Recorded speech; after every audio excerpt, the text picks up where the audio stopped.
Hi, my name is TJ. My dad died of overdose on January 1st, 2011, and my mom is a recovering addict. God helped my mom, and now together we are here to help you. Now let's talk recovery. Here's your host, my mom, Susan Sexton-Wood. Hi, and welcome to Let's Talk Recovery. I am your host, Susan Sexton-Wood. Today, our guest is Karon Rose, and Karon is the founder of Crossroad Recovery Center for Women in Richmond, Indiana. Our co-host is Sandra Sexton-Jones, and she is a part of Unchained Praises on the Kentucky side. But first, we're going to hear from Chris Jones, which goes by CJ, and he's going to be singing Mom. Yeah. I just want you guys to, when you guys hear this song, to think about your kids or any loved ones. Yeah. Because the things that you went through, My mom, you hurt them you. too. But mean I just want you to everything to let me, you know son. that everything's going to be all right. I want you to listen. Yeah. Yeah. Mom, I don't know where to start or even begin. Through all our struggles, you have been my only friend. And every time I look up and I see your face, that smile takes me out of this world to another place. It's hard to even think about the past, because we have made it so far. How did we make it last? And when you did drugs, I thought you were a piece of trash. But now I put you in my trophy case and you shine through the glass. It's so crazy how things have changed, and all we see is sunshine. It's like it never rains. Hey, yeah, we have our ups and downs, but it's not the same. And no more struggling to live. Look how far we came.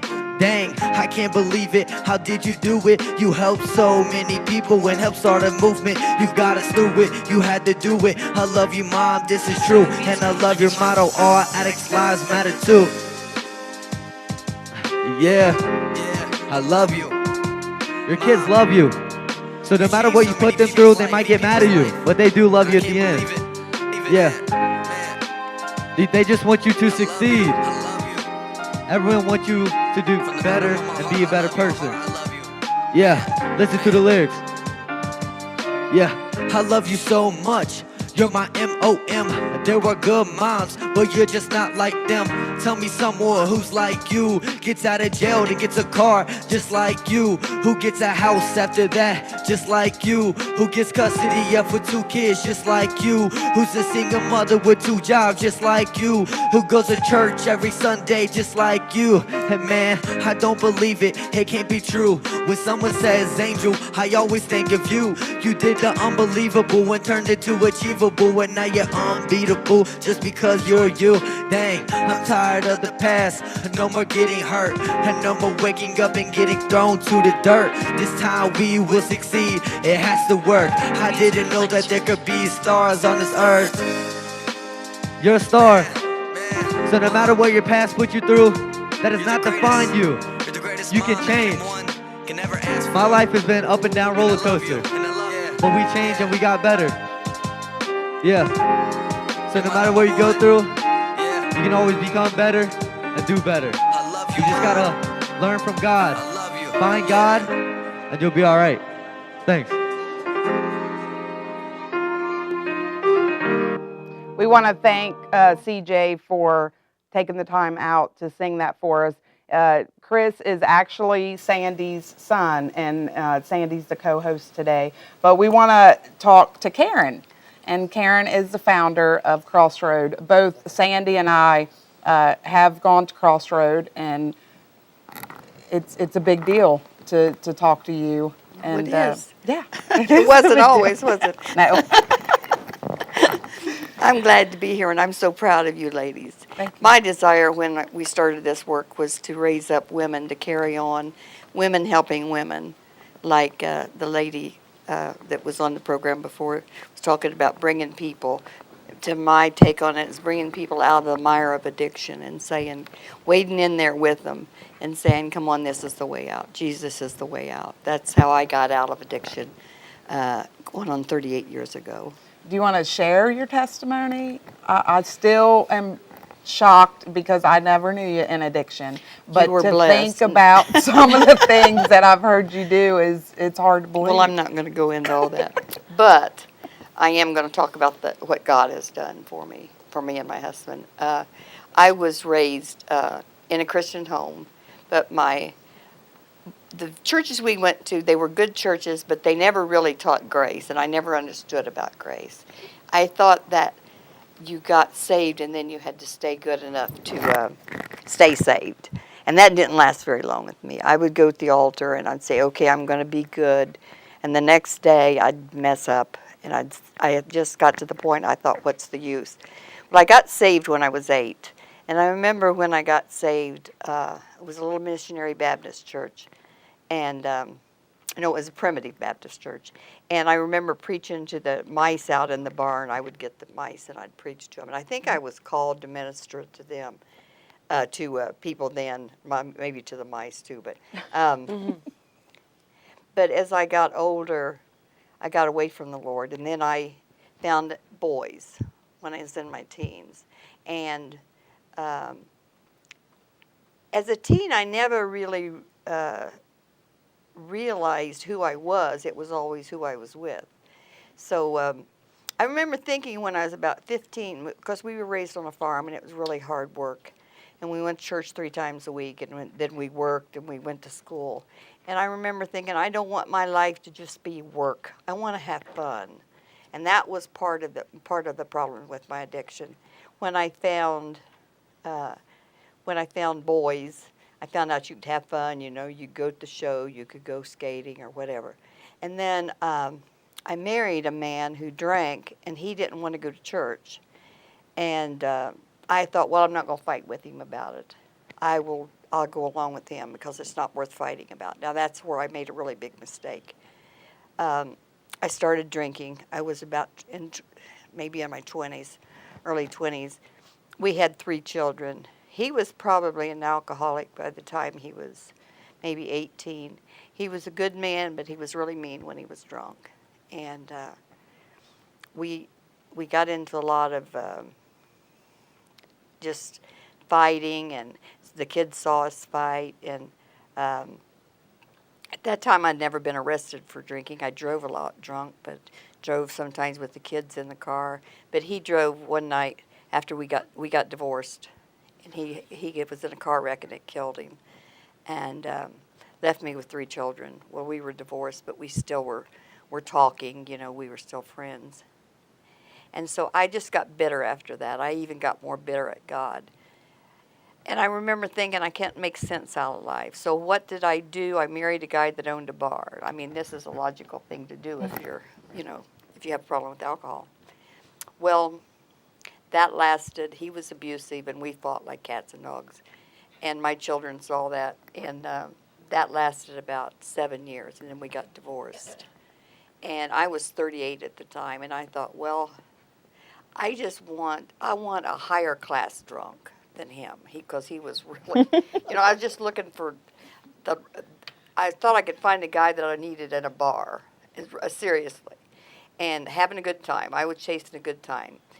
I'd get up of a morning thinking, what am I going to do tonight? Where am I going to go? What am I going to wear? And after my first husband died, my kids, of course, were devastated. And then I drank a lot, so that I wasn't there for them. So they never knew if I was going to come home at night or not. I remember my daughter told me later that she was 8 when he died. She would go out in the woods in back of the house with a Bible and a songbook and pray and sing to Jesus, because that was the only friend she had. Now, she was 8. She just lost her dad and lost her mother to alcoholism. But anyway, so that's the way my kids lived. They lived hearing us fight. They lived not knowing if we were going to get home at night. So we basically abandoned them for our alcohol and drugs. So I divorced my second husband, and he had lost a bar at that time. He had a bar in New Paris. And the state of Ohio closed him down for selling drugs. So he was trying to go out with me after we got divorced, and he decided that if he asked me to church, I might go out with him. I had been to this church before, and I knew the pastor, and I knew that that's really what I needed to do, and I said, yes, I'll go. So we went, and as the altar call came, I just thought, I'm not falling for this. I'm not going back with him. I just got rid of him. And I had all these plans, seemed like everyone was divorced at that time and looking for someone new, so it was just a mess.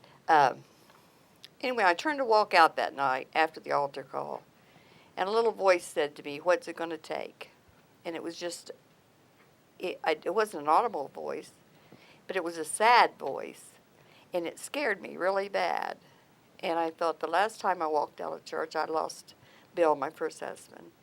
And I thought, what is it going to take before I quit running away from the Lord? And I told my husband, Paul, now, I said, I'm coming back tomorrow night, and I'm going to get right with God. And he said, well, let's don't go crazy here. Because he just wanted to get me out so we'd go drinking or something. But I said, you do what you want. This isn't about you. It's between me and God. So I went back the next night. He came with me. And when I went forward, I looked over, and he had gone forward.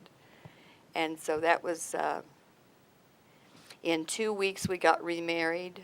We didn't even want to get married necessarily, but the preacher said that's the way you do it. So at this time, I was willing to listen to someone, because always before, if someone told me to do something, I'd do just the opposite. It's like, you're not going to tell me what to do. God, you're not going to tell me what to do. I know, I can get around this.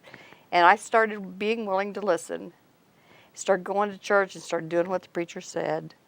We got remarried, and then after we got remarried, the fight was on, because we didn't even know each other sober. I had met him in a bar when I was tending bar, and he was one of my worst customers. And so here we are, remarried, going to church, didn't even know each other, couldn't stand each other. He'd say, I like you better drunk. I said, I liked you better drunk. Because we didn't know each other. We talked to the pastor, we counseled with the pastor. He started going to Bible school. I went to Bible school with him for a while. We went to Tennessee, and he started working at the mission down there with drunks. So he had been a bar owner, and now he was working on the other side of the street. He was trying to sober him up. He'd got him drunk for all these years. Now we were both trying to sober him up. So that's where we got our training in Tennessee. We worked at the mission, Nashville Mission, for 15 years. We came back to Indiana, in 2000. That's 18 years ago, and 18 years this spring. And started working out of the local church with the addicts. I was working at Warrenley at that time. Then I went to work at Dunn Center. And he started a transitional living house for men. Started working with men. As I was working at Dunn Center, I was running some groups in Connersville. And there was no place to send women. There was just nothing for women. They either went to IOP or they went home. That was it. A lot of them needed inpatient treatment. And I would tell my husband, we need to start something for women. And he said, we don't have any money. And I said, well, we need a house. And he said, well, we don't have a house. And I said, well, what if God gives us a house? And he said, oh, sure, God's going to give us a house. So God gave us a house. We started the transitional living house. And then 2 years into that, and we had some success with that. 2 years into that, we obtained the old Smith Esteb Hospital and started the rehab there. And that's been 8 years ago. And God just brought that about. I mean, it was just, the ministry has been, if you really will do it, if you're willing to do it, put on your running shoes and try to keep up with God, because He will make a way. So people started giving us money for the women's work down there. And I don't know, we used to lay awake at night thinking, how are we going to feed all those women? Those women eat good, don't they? Yeah. Yeah. Yeah. Food comes in, people give, and it's a free program. Doesn't cost the women anything. They eat good. My husband and I retired about 3.5, 4 years ago from there. We still volunteer and teach and do some things, but we're old, so. How did you get the program layout? Because it's very structured. The program layout came from Nashville, the mission in Nashville, because that's where we worked. So I knew the women there at the mission that run the mission, the women's building. It's called the Hope Center. And they gave us all the paperwork and the program itself. But basically, the program, they gave us some of the program. The basic program came from my husband's program that he ran a rehab in Tennessee for 14 years. And then I got my master's degree when I was in Tennessee. So I just started incorporating the things, basically the things that I felt like I had to deal with in my life. Because I still think like an addict. Mm-hmm. An addict's just very super selfish, that's basically it. And sinners are basically very selfish. So the addict just takes it to a different level, I think. Right. Well, I know one big thing I got out of going to Crossroad is the structure. We didn't have as much time to sit in self-pity and what we had done to ourselves, but going to the classes and the Bible studies and going to church, that helped work through some of the things that I had done in my life. And so I know I'm forever thankful for Crossroad. Well, And don't get me crying. Oh, okay. Well, you're welcome. Because But God uses, He wants to make a difference in people's lives. And He knew your potential way back then. And He knew that you would be a light to bring other people to Him. right, and I remember, didn't you see your sister-in-law in jail one time when we went down there? Was that her? Mm-mm. No, it wasn't. Okay.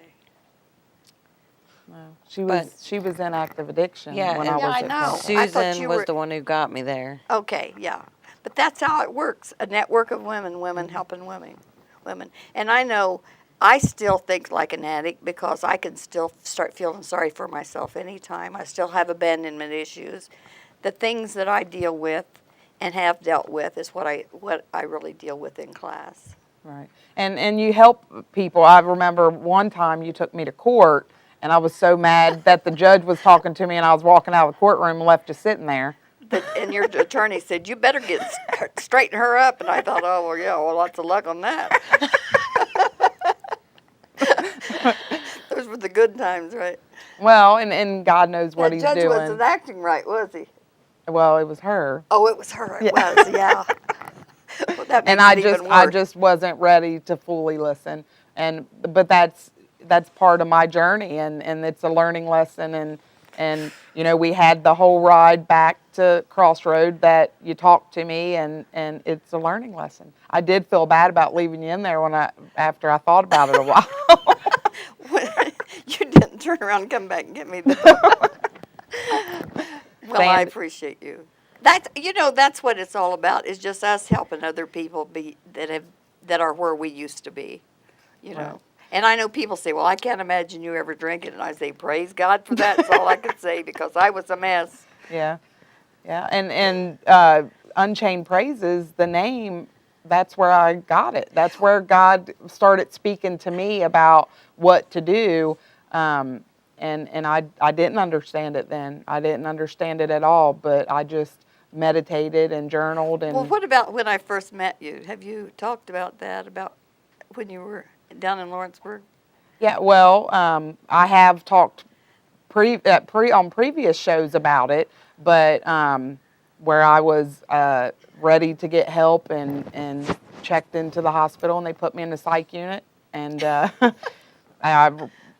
they were pretty much telling me I had to leave the next day, and I know it was a God thing because I was mad and cussing and in Crossroad, and then another facility that used to be in Richmond. I was given those numbers, and you had called within 30 minutes of going through my fit, and asked me where my stuff was, and said you were coming through the next day. So, and you took me with you.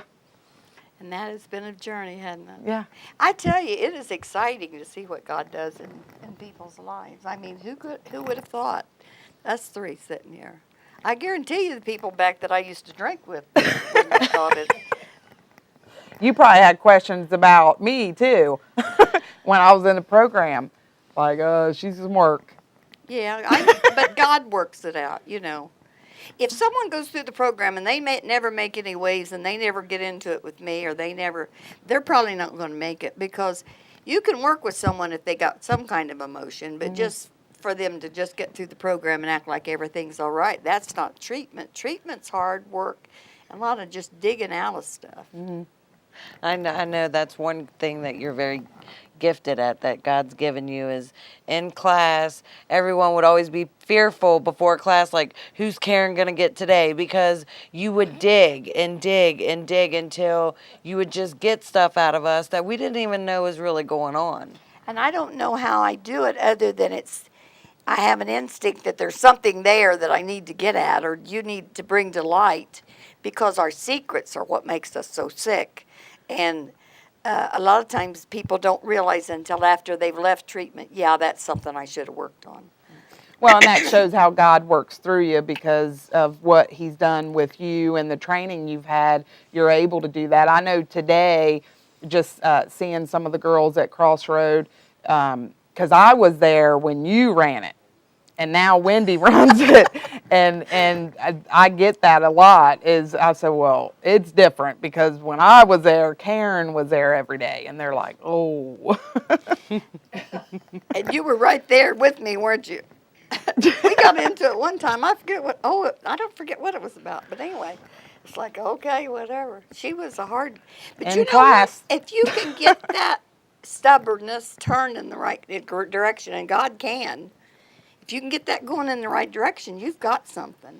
Well, and I think God, he showed me a lot with that because I can remember that's one of the first times I shut up.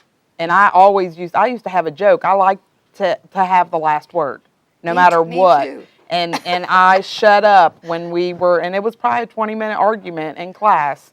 And I shut up, and that You didn't know I helped. liked to argue too. Well, it helped me grow, and that's one thing that God was just speaking to my own heart is like, Susan, you stopped. You didn't have the last word.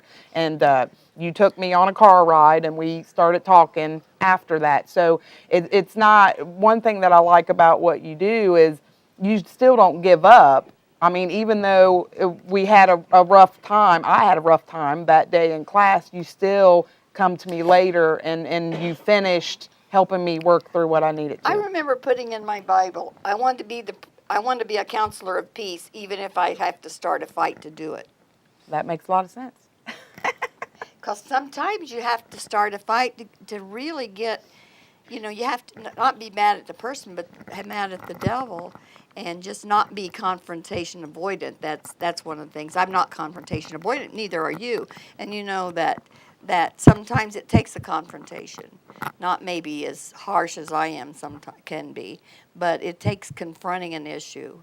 Well, and it gets it out. Like, I'm a person that I still have trouble showing a lot of emotion.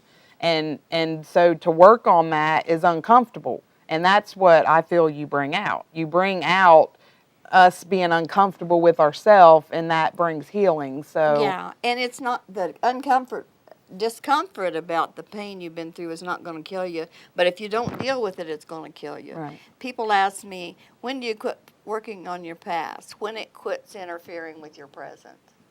If it's still interfering with what's going on, then it's not the past, you're still there. And it's going to be there tomorrow until you deal with it. It's like pouring poison in a well. You're going to bring out of that well dirty water if you don't get to the source of it. So, but I guess God has given me that gift. And I enjoy working with the addicts so much because they're so, and women especially, they're so creative. And you got to stay on your toes sometimes. When I'm in the middle of those confrontations, I'm praying, Lord, help me with this. I don't know what to say. Or if I'm in the middle of someone that's really hurting and they're crying, I think, God, please help her get it. One of my teachers told me, 85% of what you learn in school, forget and just depend on the Holy. You need to know that, but depend on the Holy Ghost to change people's lives. That's what's going to change people's lives. And Jesus changed my life. When I realized that my plan was a disaster, because I thought I was so brilliant, but my plan was a disaster. God has got the plan. For 38 years, God's plan has kept my husband and I from getting messed up anyway, from getting drunk. We have our issues, stubbornness and pride, but I can't tell you how thrilled I am that God has used me to impact people's lives. And a lot of lives. Well, we just started counting these. 225 women have graduated from both programs since we've been open. There have been over 500 women that have entered the program, and over 1,000 children's lives have been impacted by the women that we've worked with. Who would have thought? And all it took was someone to say, "Yeah, God, I'll do it." Just, and there's people out there God's going to use. Just get something from God and go with it. And it was kind of funny. Our pastor, who is one of our biggest supporters, said, I didn't think there was a way in the world that place would ever get open. Yeah. And I said, because I thought he really believed we could do it.